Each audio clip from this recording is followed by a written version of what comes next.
नमस्कार, जय हिंद, वंदे मातरम। एग्रोडोज बाय पीके में आपका स्वागत है और मैं प्रदीप कुमार चौटाला। आज अपने बात करेंगे पशुपालन के दूसरे सबसे महत्वपूर्ण टॉपिक भैंसों की नस्लों के बारे में। जैसा कि अपने पहले की वीडियोस के अंदर नस्लों से संबंधित बातें कर रहे हैं, तो गाय की नस्लें अपने सारी पूरी कर चुके हैं और अब अपने बात करेंगे भैंसों की नस्लों के बारे में। गाय की नस्लों से संबंधित समस्त वीडियोस बनाई जा चुकी है, उनका लिंक आपको इसके डिस्क्रिप्शन में मिल जाएगा, वहां से आप इसको पढ़ लीजिए। और आज अपने बात करेंगे भैंसों की नस्लों के बारे में और उससे सबसे पहले अपने बात करेंगे भैंसों का सामान्य परिचय कि जनरल इंट्रोडक्शन भैंस होती क्या है, बुनी बुनाई भैंस, वो भैंस है क्या और क्या क्या कंडीशन होती है भैंस में, क्या उसकी कलर है, किस किस नामों से जाना जाता है, कितने क्रोमोसोम है, वो सारी बातें कर रहे हैं। चलिए शुरू करते हैं भैंसों की नस्लों के बारे में। देखो राजा, आज अपने बात करेंगे भैंसों की नस्लों के बारे में और सबसे पहले अपने बात कर रहे हैं भैंसों का सामान्य परिचय। भैंस का सामान्य परिचय। देखो राजा, अपने बात कर रहे हैं भैंस का सामान्य परिचय, जनरल इंट्रोडक्शन ऑफ बफेलो। भैंस का सामान्य परिचय सबसे पहले देखो राजा, अपने बात करें इसके जूलॉजिकल नेम की। किसकी? Zoological name. देखो भैंस का जूलॉजिकल नेम होता है राजा बुबेलिस, बुबेलिस, बुबेलिस, बुबेलिस, बुबेलिस, बुबेलिस, बुबेलिस। ये भैंस का होता है जूलॉजिकल नाम। कहीं कहीं आपको बुबेलिस, बुबेलिस भी मिल जाएगा, एक ही बात है। बुबेलिस, बुबेलिस इसका जूलॉजिकल नेम है। और भैंस की जो फैमिली की बात की जाए राजा, जो फैमिली है भैंस की, जो फैमिली भैंस की अगर फैमिली की बात की जाए, फैमिली की अगर अपने बात करें भैंस की, तो कौन सी फैमिली से बिलोंग करता है? बोविडी फैमिली से। कौन से फैमिली से? बोविडी। देखो गाय भी बोविडी फैमिली की है और भैंस भी कौन सी फैमिली की है? बोविडी फैमिली की भैंस है। अब बात आती है भैंसों के अंदर गुणसूत्रों की संख्या। किसकी बात करें अपने? गुणसूत्र यानी क्रोमोजोम। 2n बराबर भैंस के अंदर होते हैं राजा 50 और 48 गुणसूत्र। दो प्रकार के गुणसूत्र भैंसों में देखने को मिलते हैं। एक तो कौन से लिख रहा हूं राजा मैं? 50। और दूसरे कौन से लिख रहा हूं? 48। देखो जो 50 गुणसूत्र हैं वो पाए जाएंगे आपको जलीय भैंस में। कौन से भैंस में? जलीय, जिनको रिवर बफेलो। देखो वर्गीकरण जब आगे आएगा, भैंसों का वर्गीकरण भी पढ़ेंगे। वर्गीकरण में अपने पढ़ेंगे भैंसें कौन कौन सी थी कि भी स्वैम्प भैंसें, जलीय भैंसें, कीचड़ में रहने वाली और दलदल में रहने वाली, और एक इसके अलावा जल में रहने वाली। तो जो जलीय भैंसें हैं उनके अंदर गुणसूत्रों की संख्या कितनी है? 50। और जो दलदल है, दलदल या कीचड़ के अंदर, दलदल या कीचड़ में जो भैंसें रह रही है उन भैंसों की संख्या कितनी होती है? बोलो 48 होती है। कितनी होती है? 48 होती है। जो दलदल के अंदर भैंसें रह रही है, दलदल के अंदर जो अपने पास भैंसें रह रही है उनके अंदर अपने अगर नंबर देखें तो कितने हैं? 48। और जलीय भैंसों में देखें तो कितनी होती है? बोलो 40 होती है। इसी के साथ देखो राजा, भैंसों की जो बोलती है, भैंसें रंभाती है, भैंसों का बोलना, भैंसों का बोलना, बोलना, बोलना या रंभाना कह दो, रंभाना, रंभाने की क्रिया क्या कहते हैं? जब भैंस बोलती है या रंभाती है, भांक रखे नहीं तो बिन के वे, मतलब सामान्य भाषा में उसको पशुपालन की भाषा में क्या कहते हैं? देखो बैफ और बोलना, बैफ और बेलोइंग, बेलोइंग, बेलोइंग कहते हैं। भैंसों को जो बोलने की क्रिया होती है उसे बेलोइंग कहते हैं। क्या कहते हैं? बोलो बेलोइंग। वेरी गुड, बहुत बढ़िया। और भैंसों का जो तैरना है, तैरना, अपा गाँव में जोड़ा पर वह नहीं भैंसा श्याम ने ले जावा पानी पुणी प्यार या नहाने, फिर वे कड्डा को जो दगड़ मार बोक रहा बंगार भैंसा पूछ ऊंचो करे रहा आपकी बड़ी है मस्त, है ना? हाँ, तो जो तैरने की क्रिया है, तैरने की क्रिया को क्या कहते हैं? वेलोइंग, वेलोइंग। देखो नामों में कंफ्यूज मत हो जाना। देखो बैफ और बोलना, बैफ और बेलोइंग। देखो बोलना मतलब बेलोइंग और तैरना मतलब वेलोइंग। ये बातें दोनों अलग अलग ध्यान रखोगे। समझ गए बात क्या? अगर तैरना, तैरना क्या कहलाता है? तैर रही है तो वेलोइंग कर रही है, और बोल, बैफ और बोलना यानी बेलोइंग कर रही है। समझ गए बात क्या? तो तैरना तो क्या कहलाता है? वेलोइंग। और बोलना क्या कहलाता है? बेलोइंग। भैंसों को काला हीरा भी कहते हैं। क्या कहते हैं? काला हीरा, ब्लैक डायमंड, भैंसों को काला हीरा भी कहते हैं। काला हीरा कहते हैं भैया भैंसों को, ब्लैक डायमंड। एक काला सोना होता है, काला सोना तो आपको पता ही है, काला सोना कहते हैं पेपेवर सोमनीफेरम अफीम को, है ना, काला सोना। तो ये है काला हीरा। काला हीरा अपने कहते हैं भैंस को। अच्छा, बुबेलिस, बुबेलिस इसका जूलॉजिकल नेम है रजा। इसके अलावा इसकी जो फैमिली होती है कौन सी, बोविडी फैमिली से बिलोंग करती है। गुणसूत्र अपनों ने दो देख लिए, एक 50 होते हैं रजा और एक 48 होते हैं। जो 50 होते हैं वो जलीय में होंगे, 48 होंगे वो दलदल या कीचड़ वाली भैंसों में होंगे, जो कीचड़ में तैरती है। और भैंसों का जो बोलना है, बोल रही है, रंभा रही है, तो उसे बेलोइंग कहेंगे। और जब तैर रही है इसको क्या कहते हैं, वेलोविंग कहते हैं। समझ गए बात क्या इतनी? अरे बोलो हाँ, शाबाश। इसी के साथ इसको लिख लो, जल्दी से लिख लिया क्या? अरे बोलो लिख लो, हाँ, स्क्रीनशॉट ले लो इसका, जल्दी से ले लिया। अब इसको आगे करते हैं अपने। ये तो सामान्य बातें होंगी, इसके अलावा और देखो राजा, ये तो बोलने की क्रिया ये हो गया। अगर अपने बात करें केंद्रीय भैंस अनुसंधान, केंद्रीय भैंस अनुसंधान संस्थान, सेंट्रल बफेलो रिसर्च इंस्टीट्यूट कहां पर है बोलो? हिसार में है। कहां पर है? हिसार। हिसार मतलब है हरियाणा, हरियाणा के अंदर केंद्रीय भैंस अनुसंधान संस्थान।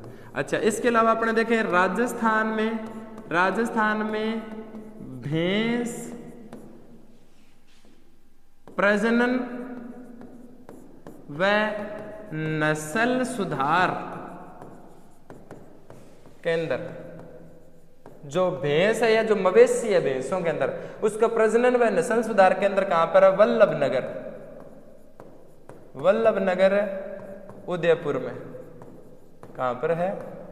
वल्लभनगर उदयपुर के अंदर। केंद्रीय भैंस अनुसंधान संस्थान पूछे, केंद्रीय सेंट्रल का पूछ ले तब तो अपने क्या कहेंगे? हिसार, हरियाणा के अंदर। और राजस्थान में भैंस प्रजनन या भैंस नस्ल सुधार से संबंधित अगर बात आ जाए तब अपने क्या कहेंगे? वल्लभनगर उदयपुर में। और इंडिविजुअली आएगा ना, सामान्य ये हो गया भैंस का नस्ल सुधार या प्रजनन केंद्र, अपने किस में बात करेंगे? वल्लभनगर उदयपुर के अंदर। अब देखो भारत में भैंसों की नस्लें, भैंसों की मान्यता प्राप्त नस्लें, मान्यता प्राप्त नस्लें, भैंसों की जो मान्यता प्राप्त नस्लें हैं उनकी संख्या कितनी है, ऐसा पूछ रहे हैं। मान्यता प्राप्त नस्लें कितनी है बोलो? 13 है।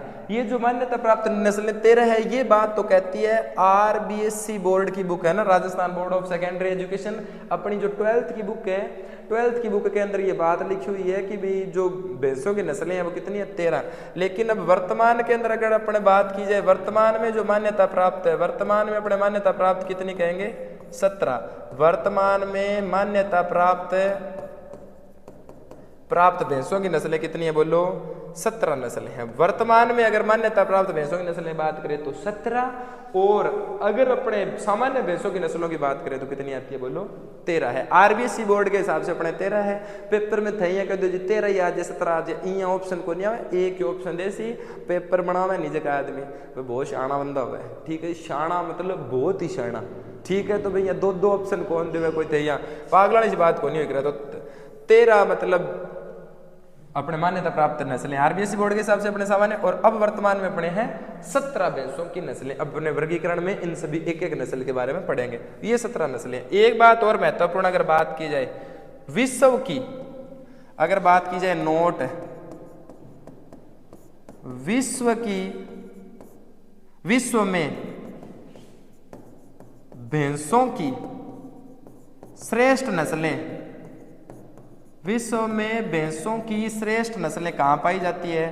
भारत में पाई जाती है। अगर विश्व की बात की जाए कि विश्व के अंदर भैंसों की सबसे श्रेष्ठ नस्लें, गुणात्मक नस्लें, बढ़िया नस्लें, अच्छी नस्लें, शानदार, कति गज कति जैर, वो नस्लें कहां हैं? तो वो भारत में है ना, इंडिया के अंदर, अपने भारत के अंदर विश्व में भैंसों की जो श्रेष्ठ नस्लें पाई जाती है वो भारत के अंदर पाई जाएगी। चाहे वो मुर्रा है, चाहे वो सूरती है, चाहे वो बदावरी है, चाहे वो महसाना है, चाहे वो जयफराबादी है ना, वो सारी की सारी, चाहे वो नीली रावी क्यों ना हो, वो सारी की सारी जो भैंसों की नस्लें हैं विश्व की सबसे टॉप मोस्ट, वो कहाँ है? अपने भारत के अंदर पाई जाती है। तो केंद्रीय भैंस अनुसंधान का अपने बात की जाए हिसार के अंदर, और प्रजनन के अंदर अगर सुधार के अंदर देखे तो वल्लभ नगर उदयपुर के अंदर, और मान्यता प्राप्त की अगर बात की जाए तो 13, और वर्तमान के अंदर है 17। विश्व में भैंसों की श्रेष्ठ नस्लें कहाँ पाई जाती है? भारत में। ये है इसकी सामान्य बातें। इसके साथ और देखो राजा, ये तो हो गई मतलब भैंसों का, भैंस का जूलॉजिकल नेम बुबेलस बुबेलिस हो गया, या बुबेलिस बुबेलिस हो गया। फैमिली होगी बोविडी, गुणसूत्रों की संख्या 2n = 50 और 48 हो गई। और इसके अलावा श्रेष्ठ नस्लें भारत में, इसके अलावा हिसार हो गया और वल्लभ नगर उदयपुर हो गया। इसके साथ और देखो राजा, अब अपने बात करेंगे भैंसों से संबंधित और कुछ और शब्दावलियां। अब देखो राजा, अपने बात करते हैं भैंसों का झुंड, भैंसों का झुंड या समूह, झुंड या समूह। जो भैंस है, भैंस के झुंड या समूह को क्या कहते हैं? अब अगर अपने गाय वाली वीडियो देखी तो जो गाय और भैंस है इनका लगभग सेम ही है। तो भैंसों के झुंड या समूह क्या कहेंगे? अपने हर्ड कहते हैं। क्या कहते हैं? अपने हर्ड कहेंगे भैंसों के समूह को। अच्छा, इसके अलावा जो भैंसों का प्रौढ़ नर है, प्रौढ़ नर, भैंस का जो प्रौढ़ नर है उसको क्या कहते हैं? बुल कह दो या भैंसा कह दो, बुल कह दो या भैंसा कह दो। इसके अलावा जो प्रौढ़ मादा है भैंसों के अंदर, जो प्रौढ़ मादा राजा, सॉरी प्रौढ़ मादा, इसको दोबारा ही लिख देते हैं, प्रौढ़ मादा, प्रौढ़ मादा को क्या कहेंगे? इसको तो भैंसा कहेंगे, तो उसको बफेलो कह देते हैं सीधे, बफेलो, बफेलो या भैंस। यानी जो नर होगा वो तो भैंसा होगा, और जो मादा होगी वह उसी भैंस। समझ गए बात? क्या प्रौढ़ नर। अच्छा, इसके अलावा नवजात शिशु, नवजात शिशु। अब देखो, अब ये सेम सही चल रहा है, जैसे अपने गाय में पढ़ रहे थे ना, सेम है, बस थोड़ा सा चेंज हो रहा है। यहाँ बफेलो शब्द का यूज कर रहे हैं। नवजात शिशु गाय का तो उसको काफ बोलते हैं, भैंस वाले को क्या कह दोगे? बफेलो काफ, यानी भैंस को पाडियो या पाडकी, बफेलो काफ, बफेलो कहते हैं काफ, बफेलो काफ। नवजात शिशु क्या कहते हैं? बफेलो काफ कहते हैं। और गाय के अंदर अगर पूछ ले तो गाय में सीधा आपने पढ़ा था काफ कहते हैं, इसको बफेलो काफ कहते हैं। ठीक है। इसके अलावा देखो राजा, मैथुन की क्रिया, मैथुन की क्रिया, जो भैंस है, भैंस के अंदर मैथुन कर रहे हैं, जब वो मैटिंग कर रहे हैं, मैटिंग की क्रिया को क्या कहते हैं? मैटिंग की क्रिया को कहते हैं राजा सर्विंग। क्या कहते हैं? सर्विंग कहते हैं। गाय में भी सर्विंग थी, तो मैथुन की क्रिया को अपने क्या कहेंगे? सर्विंग कहेंगे। देखो राजा, समझ के बात क्या, जो भैंस का जो झुंड है या समूह है, इसी के साथ मांस और लिख दो, साथ साथ में मांस ही लिख देता हूं। जो मांस है, मांस, भैंस का मांस क्या कहलाता है? बफन कहलाता है। क्या कहलाता है? बफन। एक चीज और साथ ही लिख ही देते हैं, फिर अपने एक साथ ही देखें। बच्चा देने की क्रिया, बच्चा देने की क्रिया, बच्चा देने की क्रिया कहलाती है काविंग। क्या कहलाती है? काविंग। आगे बात समझ में? अब देख लो एक बार, अपने रिपीट मार देते हैं जल्दी जल्दी। अरे वाह, बहुत बढ़िया, ये नहीं ढीला ढीला ना रहे, शानदार, जिंदाबाद, जबरदस्त, जोश रहना चाहिए। क्या बात है, ऊर्जावान हो गया भारत के युवा। और भारत में मतलब एक से एक शौर्य वीर पुरुष जन्मे हैं, पुरुष और वीरांगनाएं सारी जन्मी हैं, यानी नर और मादा, पुरुष और महिलाएं, और वीर के वीर और वीरांगनाओं के वीरांगनाएं, जिन्होंने गर्दन हथेली पर लेकर मतलब युद्ध क्षेत्र के अंदर अपना प्रदर्शन किया। तो आप उसी भारत के और उसी भारत की मिट्टी के लाल है, तो खून तो खोलते रहना चाहिए, जोश। हाँ, शाबाश। भैंसों का जो झुंड है, झुंड या समूह को अपने क्या कहते हैं? हर्ड कहते हैं। प्रौढ़ नर को क्या कहते हैं? बुल या भैंसा कहते हैं। जो प्रौढ़ मादा है, प्रौढ़ जो मादा होगी, इस मादा को अपने क्या कहते हैं? बफेलो या सीधी भैंस कह देंगे। जो नवजात शिशु है, नवजात शिशु को अपने कहते हैं बफेलो काफ। काफ बछड़ा की तरह होता है, सीधा काफ बछड़ा होगा, वो पार्डियो है, या तो पार्डियो का पार्डकी है, बस। ठीक है। मैथुन की क्रिया कहलाती है सर्विंग, मांस को कहते हैं बफन, और जो बच्चा देने की क्रिया है भैंस के अंदर, उसको क्या कहते हैं? काविंग। देखो लगभग चीजें सेम है गाय की तरह, कुछ एक चीजें अलग है। जैसे मीट है, गाय के मीट को बीफ कहते हैं, भैंस के बीफ को क्या कहते हैं? मांस को क्या कहते हैं? बफन कहते हैं। आगे बात समझ में? ये भैंस से संबंधित, भैंस का झुंड क्या है, नर को क्या कहेंगे, मादा को क्या कहेंगे, प्रौढ़ को क्या कहेंगे, मैथुन क्रिया, मांस है, बच्चा देने क्रिया, और जो गर्भकाल है वो भी साथ साथ ही लिख लो। जो गर्भकाल है पूरे दिन का, गर्भकाल भैंस के अंदर जो गर्भकाल होता है वो कितना होता है, 310 दिन का होता है। ये अपने 12वीं की बुक के अंदर जो अपने लिखा हुआ है, अपने वही मेन पढ़ेंगे। 12वीं की बुक का मान लो 11वीं की बुक में, सॉरी 11वीं बुक में जो है 11वीं आरबीएसई बोर्ड में 310 है, तो अपने पूरा एग्जैक्ट 310 याद रखेंगे। भैंस का जो पूरा गर्भकाल है वो 310 दिनों का होता है। ये सामान्य बातें भैंस से संबंधित है, इनको जल्दी से लिख लो, इनका स्क्रीनशॉट ले लो। हाँ लो, दौड़ तो मैं इतना खड़ जाऊँ। हाँ ठीक है, मेरी फोटो आगे ले ली, अरे हाँ शाबाश, खींच लिया, शाबाश, बहुत बढ़िया। आगे देखो, ये भैंस के संबंधित सामान्य बातें। अब अपने और बात करते हैं भैंसों का सामान्य परिचय। तो भैंसों के सामान्य परिचय से शब्दावलियां और देखो राजा। आगे देखो, अभी तक अपने भैंसों के मांस के बारे में, इनके बारे में बात कर ली। अब अपने बात करते हैं राजा भैंसों के शरीर से संबंधित कुछ और जानकारियां। भैंसों में एक तो बात करते हैं, भैंसों में श्वसनदर, भैंसों में नाड़ी दर, अच्छा ये सारा भैंसों के अंदर। और भैंसों में तापमान।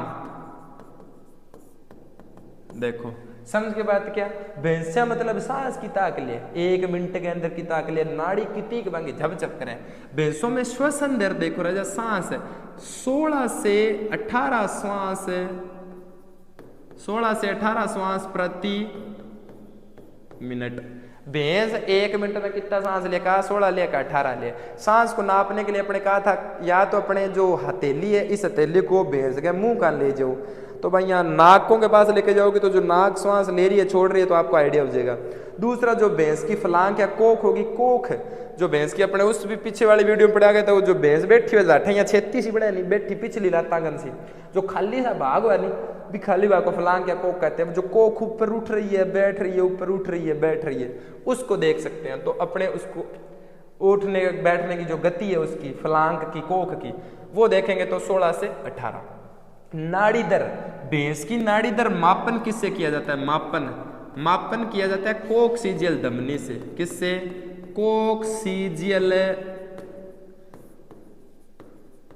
धमनी से। जो भैंस है, भैंसों की जो नाड़ी का मापन है, नाड़ी का मापन किससे करेंगे, अपने कोक्सीजियल धमनी से देखेंगे। और ये कोक्सीजियल धमनी होती कहाँ है, पूंछ के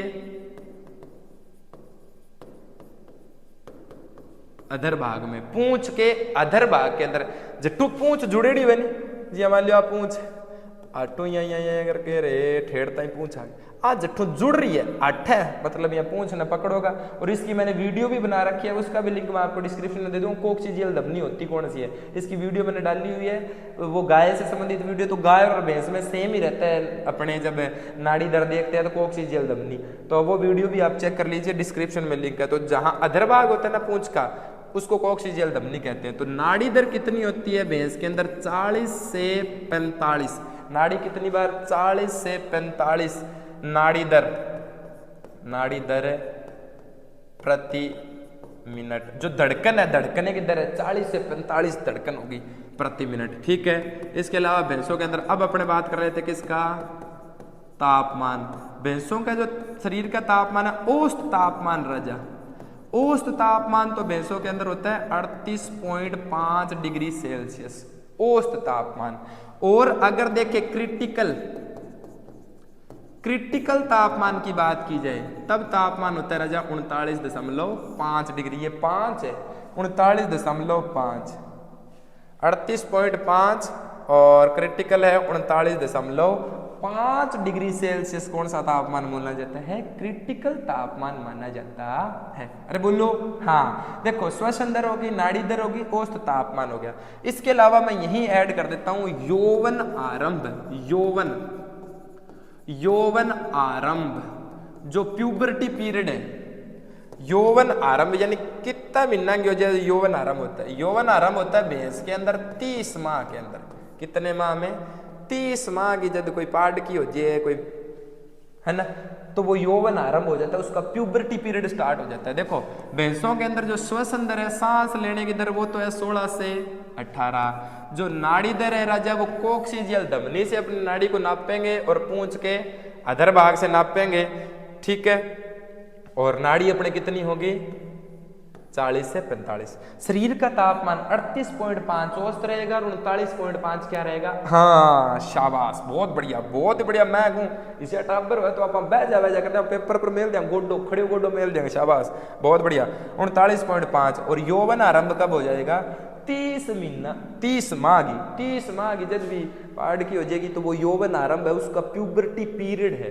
प्यूबर्टी पीरियड वो अवस्था होती है जब जितने भी जननांग होते हैं वो परिपक्व हो जाते हैं, पूर्णतः मैच्योर हो जाते हैं, उसे कहते हैं प्यूबर्टी पीरियड या यौवन अवस्था या यौवन आरंभ। अपने भी अगर मनुष्यों के अंदर या महिलाओं में देखें तो दाढ़ी मूंछों का आ जाना, पुरुषों में आवाज का भारी हो जाना, महिलाओं में आवाज का पतला हो जाना, इसके अलावा जननांगों का पूर्ण विकास हो जाना, ये सारे के सारे लक्षण क्या होते हैं, यौवन आरंभ के होते हैं। भैंस के अंदर भी ऐसी कंडीशन होती है, ये होती है राजा यौवन आरंभ। समझ गए बात क्या। हाँ ठीक है, इनको जल्दी से लिख लो। ठीक है, यौवन आरंभ के साथ ही अपने आगे बात करते हैं। ये तो हो गया यौवन आरंभ, कोक्सीजियल अपने जो धमनी है उसके साथ साथ के बाद अपने बात कर लिया अब यौवन आरंभ की। एक बार मैं फिर लिख रहा हूं यहाँ यौवन आरंभ। देखो राजा, ये बात हो रही है यौवन आरंभ। यौवन आरंभ कितना लिखा अपनों ने, 30 माह यौवन आरंभ है। ठीक है राजा, इसके बाद देखो प्रथम प्रजनन की आयु। ये देखो प्रथम प्रजनन की आयु और यौवन आरंभ में फर्क है। यौवन आरंभ में तो वो बिल्कुल परिपक्व हो गए अंग, अब प्रजनन होगा, प्रजनन के लिए तैयार है। तो प्रजनन की जो प्रथम आयु होती है, सॉरी जो आयु है 36 से, जो मुख्य 36 से 42 माह, 36 से 42 माह क्या होती है इसकी प्रथम प्रजनन की आयु है, मेन एज है। प्रजनन की जो मुख्य एज है वो कितनी है, 36 से 42 माह। किसके अंदर है, भैंसों के अंदर प्रथम प्रजनन की आयु। अब इसके अलावा देखो प्रथम प्रजनन की आयु। अब देखो इसके बाद अपने देखते हैं, एक तो अपने बात करते हैं राजा मध्यकाल की और एक अपने बात करते हैं मध्य चक्र की, है ना। एक तो अपने बात हो गई थी मध्यकाल और एक होता है मध्य चक्र। देखो मध्यकाल कौन सा होता है, मध्य चक्र कौन सा होता है। मध्यकाल तो होता है जब गाय या भैंस संभोग की इच्छुक हो, अपना जो पार्टनर है जो नर है उसके साथ मेटिंग की क्रिया के लिए वो बिल्कुल तैयार होती है, ऐसी स्थिति को तो बोलते हैं अपने मध्यकाल। और एक होता है मध्य चक्र, दो मध्यकालों के बीच का जो समय है वो क्या कहलाता है, मध्य चक्र कहलाता है। अब देखो गाय के अंदर जो मध्य चक्र होता है वो कितने दिन बाद आता है और मध्यकाल कितने घंटों का होता है। जैसे मान लीजिए इसके अंदर, अब जैसे गाय के अंदर अपने सॉरी भैंसों के अंदर बात करें, इसके अंदर अपने यौवन आरंभ कर लिया 30 माह और प्रथम प्रजनन की आयु कितनी होगी, 36 से 42। अब अपने बात कर रहे हैं मध्यकाल।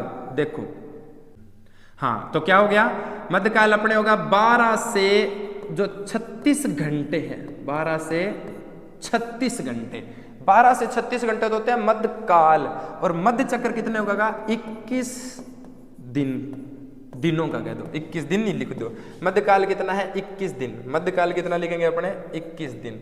एक तो होगा मध्यकाल 12 से 36 घंटे का और मध्य चक्र होगा 21 दिन बाद। जैसे मान लीजिए रिपीट, दो मध्यकालों के बीच का समय मध्य चक्र, और मध्यकाल जब गाय संभोग की इच्छुक होती है उसे क्या कहेंगे अपने, मध्यकाल कहते हैं। अब इसके साथ ही अपने कहते हैं गर्भित कराने का उचित समय। गर्भित करवाने का उचित समय, गर्भित करवाने का जो उचित समय है वो क्या होते हैं, जो आपका मध्यकाल है ना, इसके अंतिम 8 घंटे, अंतिम मध्यकाल के ऊपर लिख देना, मध्यकाल के अंतिम 8 घंटे। मध्यकाल के जो लास्ट वाले अंतिम जो 8 घंटे होते हैं वो 8 घंटे बिल्कुल सही माने जाते हैं किसी भी चाहे भैंस की जो प्रजाति है उसको गर्भित करवाने के। अच्छा, प्रथम प्रजनन की आयु अपने ये भी अपने कह दी कि भी 36 से 42 हो जाए। इसके साथ एक बात और ध्यान रखो, जब जो कोई अपने पास पाड्डी है, पाड्डी कह दो या मादा भैंस कह दो, मादा भैंस का वजन 250 से 270 किलोग्राम हो जाए, देखिए आपने पाड्डी की नहीं बात तो का तो 2 2 कुंटल 50 किले की, कावा 2 कुंटल 70 किले की हो जाए तो भी वह प्रजनन योग्य आ जाए। कभी कभी एग्जामिनर क्या होता है, वजन भी पूछ लेता है। तो वजन जब अपने पास इतना हो जाए, यानी 250 किलोग्राम की या 270 किलोग्राम की हो जाए, तब वो प्रजनन योग्य हो जाती है, 36 से 42 माह की हो जाए। अच्छा, गर्भित करवाने का जो अंतिम 8 घंटे उचित समय क्या होता है, अंतिम 8 घंटे। इसके अलावा देखो अपने बात करें कृत्रिम गर्भाधान की, इसी के अंदर कृत्रिम गर्भाधान, कृत्रिम गर्भाधान, कृत्रिम अगर गर्भाधान करवाना पड़ता है तो जो वीर्य की मात्रा होती है, वीर्य की मात्रा कितनी चाहिए, 0.5 से 2 ml अपने को वीर्य लेना पड़ता है कृत्रिम गर्भाधान में। और ये प्रश्न बहुत इंपॉर्टेंट है और बहुत बार पूछा गया, एक टॉपिक भी आएगा अपने आगे कि गर्भाधान की विधियां कौन कौन सी है, तो अपने कृत्रिम गर्भाधान और एक प्राकृतिक पढ़ेंगे। कृत्रिम जो गर्भाधान होगा उसके अंदर वीर्य के अमाउंट कितने लेंगे, 0.5 से 2 ml। और विधि कौन सी करेंगे कृत्रिम गर्भाधान की विधि, कृत्रिम, उसको मैं यहाँ लिख देता हूँ, 1 सेकंड। इतनी बात लिख ली ना आपने, इसको जल्दी स्क्रीनशॉट लो, यहीं लिख देंगे, लिख लिया, ठीक है। अब आगे देखो, अब हमने बात कर रहे थे कृत्रिम गर्भाधान, कृत्रिम गर्भाधान। जो कृत्रिम गर्भाधान है उसके अंदर जो वीर्य की मात्रा, जो वीर्य लेंगे, जो सीमन लेंगे नर सांड का, वो 0.5 से 2 ml लेंगे, ठीक है। विधि कौन सी होगी कृत्रिम गर्भाधान की, रेक्टो वेजाइनल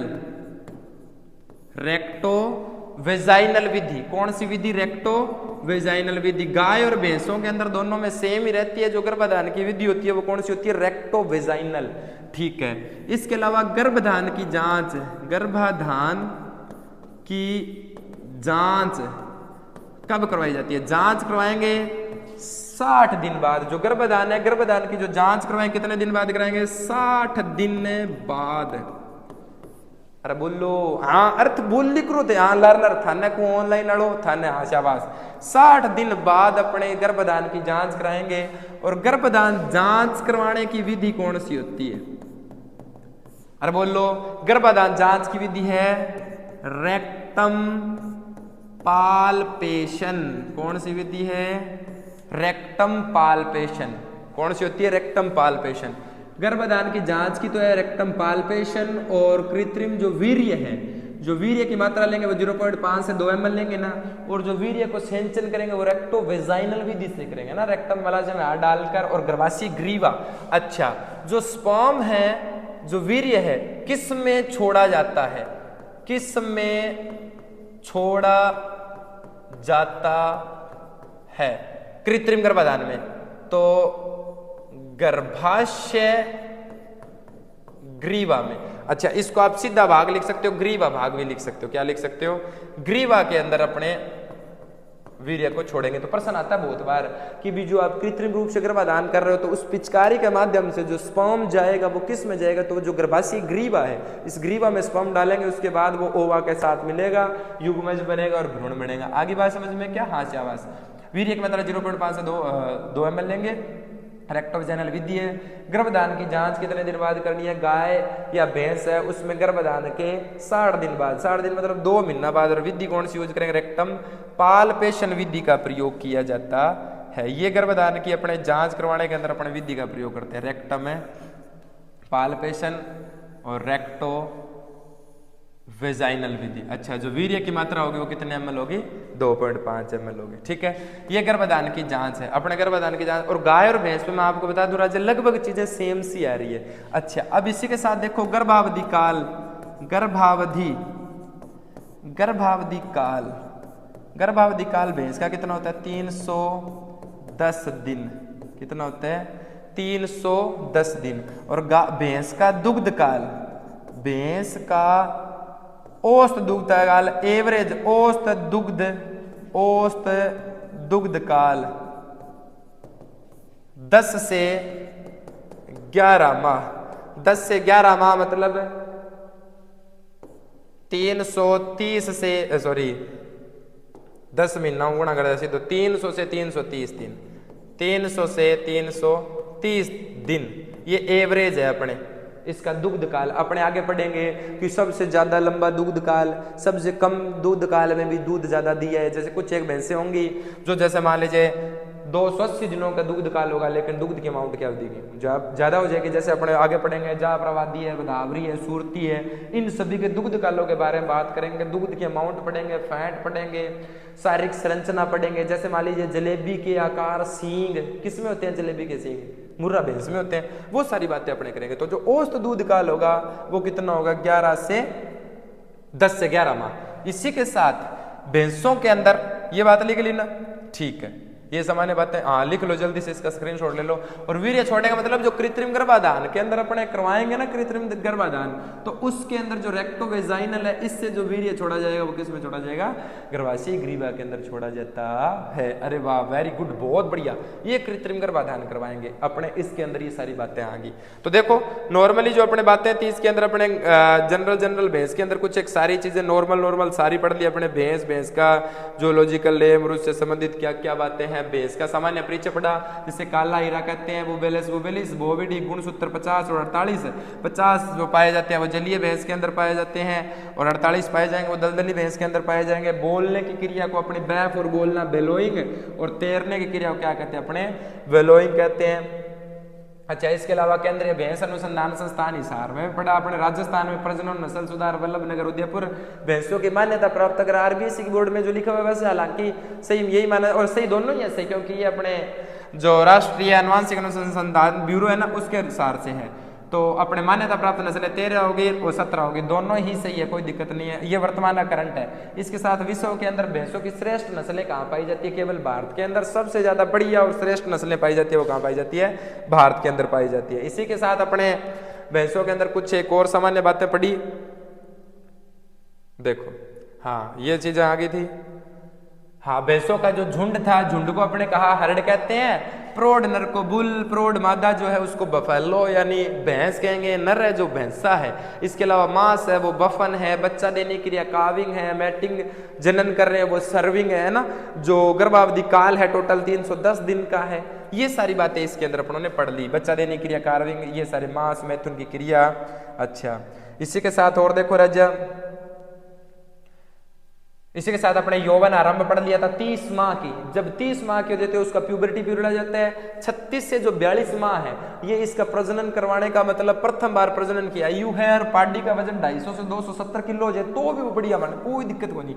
और मध्यकाल जो होता है वो 12 से 36 घंटे का होता है। जो मध्य चक्कर होता है वो 21 दिन का। गर्भित कराने का उचित समय मध्यकाल के अंतिम इंगा लास्ट 8 घंटा, लास्ट 8 घंटा 36 मुँह 8 काट दो जितना बच्चे बीतता, ठीक है। कृत्रिम गर्भाधान जो वीर्य है उस वीर्य की 0.5 से 2 ml अमाउंट लेंगे और अपने क्या करवा देंगे, कृत्रिम गर्भाधान करवा देते हैं। क्या करवा देते हैं, कृत्रिम गर्भाधान करवा देते हैं, ठीक है। इसी के साथ और चीजें जो रह गई थी वो अपने साथ साथ रख लेते हैं। कृत्रिम गर्भाधान और कृत्रिम गर्भाधान से संबंधित सारी बातें। श्वसन दर और क्रिटिकल अवस्था ये और देख ली थी। श्वसन 16 से 18 था। नाड़ी दर कोक्सीजियल धमनी से अपने नाड़ी के बारे में इसके अंदर बात कर चुके थे। ये सारी की सारी बातें अपने बेस में पढ़ ली थी। तो गुणसूत्रों की संख्या और ये और प्रजनन की आयु, और अपने ये भी बात कर ली कि भाई जब अपने जब रेक्टोवेजाइनल और रेक्टम पाल्पेशन का यूज कर रहे हैं तो उससे मतलब गर्भावधि की अपने जांच करेंगे। अच्छा, इसके साथ एक चीज और देख लो, दांतों की संख्या और देख लो। दांतों की संख्या, दांतों की संख्या भैंसों के अंदर अगर दांतों की संख्या की बात की जाए तो 2 प्रकार के, एक तो राजा स्थायी और दूसरे अस्थायी। स्थायी दांत तो कितने होते हैं 32 और अस्थायी दांत कितने होते हैं 20। अस्थायी दांत होते हैं 20 और स्थायी दांत कितने 32। ये सेम ये गाय में भी ये रहेगा, भैंस के अंदर ही दांतों की संख्या ये रहेगा। सूत्र में एक बार फिर लिख देता हूं। सूत्र होता है I/I,